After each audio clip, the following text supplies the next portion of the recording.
일반적으로 SSD 클라우드라고 하면 보통의 SATA나 SAS 디스크가 아닌 SSD를 백엔드 저장 매체로 사용하는 클라우드를 말하는데요. SATA나 SAS가 물리적으로 회전하는 스핀들을 가지고 있기 때문에 속도 향상에 있어서 물리적인 한계가 있는 반면에 SSD는 플래시 기술을 기반으로 만들어졌기 때문에 이런 물리적인 한계가 없습니다.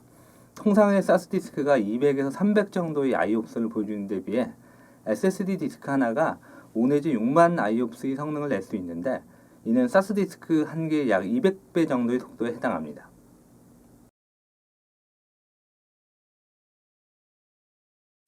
SSD 클라우드가 빠르고 좋기는 하지만 아직 가격이 저렴하지는 않기 때문에 일반적으로 디스크의 읽고 쓰기가 많이 발생되는 중요한 어플리케이션에 선택적으로 사용합니다. 가장 일반적으로는 데이터베이스가 적합하다고 평가하고요. 디스크 액세스가 많지 않은 작업, 예를 들어 계산을 많이 하거나 하는 어플리케이션은 큰 성능 향상 효과가 없기는 합니다. 하지만 어떤 어플리케이션도 디스크에 어느 정도는 접근하기 때문에 SSD 클라우드를 사용하면 정도의 차이는 있으나 거의 대부분의 경우 성능 향상 효과를 볼 수 있다라고 얘기할 수 있겠습니다.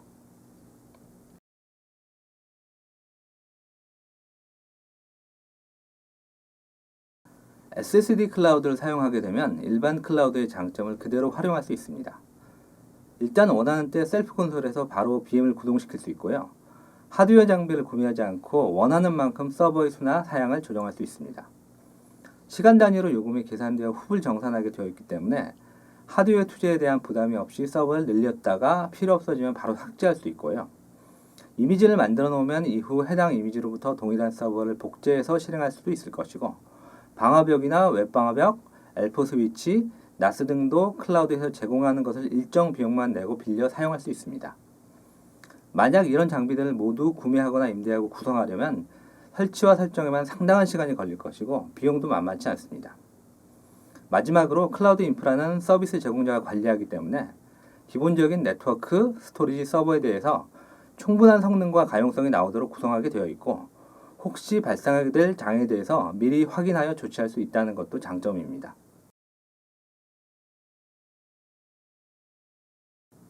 SSD가 하드디스크를 대체하는 기술이기는 한데 하드디스크와는 매우 다른 특성들을 가지고 있습니다.